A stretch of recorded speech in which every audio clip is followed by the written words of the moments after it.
mid-month cutoff dates on credit cards and bank statements. I'm going to show you how to handle those. So this typically happens with credit cards. For example, if we look at this, the billing period ends on January 3rd, not on December 31st. And you can see the previous balance, so that would have been as of December 5th, right? So if you're starting in your books, let's say for this example, the beginning of 2024, and you don't have a prior reconciliation, or you basically need to start over fresh, you have errors or unreconciled transactions, we need to establish a 1-1 balance that is accurate.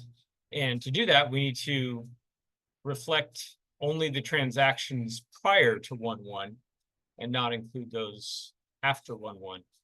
So the way you do that is you take those transactions, and I just did a conversion from the PDF file, the statement, to CSV to get these in here or into Excel, and then put them into Google Sheets.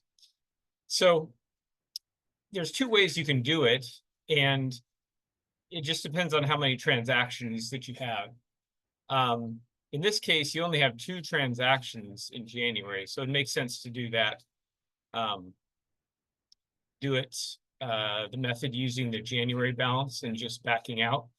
But for sake of example, I'm going to use it with the method that has more transactions this way. You can do it either way.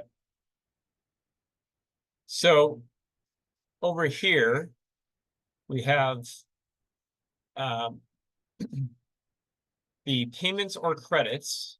And of course, these are going to be just for December. Okay. And then here we have the purchases, the charges, and again, just for December. And then they're totaled here at the bottom. We have our December statement ending balance. That's our 659.11. Then we have our total December charges. That's just grabbing this total here. Our total December payments. Just grabbing this total there. And here's our formula. So it's the balance as of the close date in December. Let's just call that December 5th. Plus the additional charges minus the payments. That's going to give us the balance as of 1-1.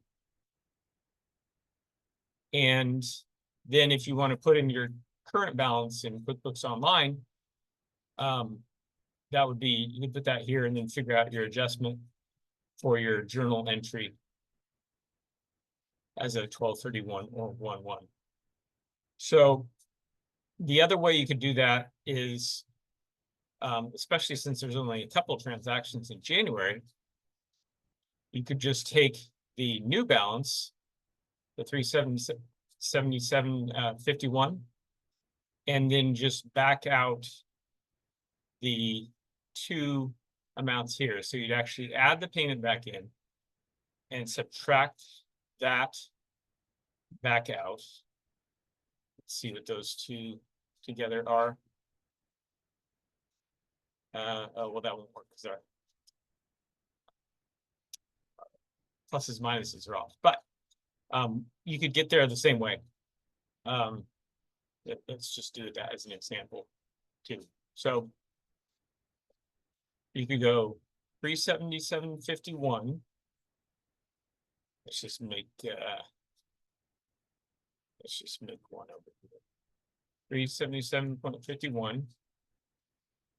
And then we would add the 575.33. Okay, so I'm just going to change that to a plus. And we would minus the 53.38.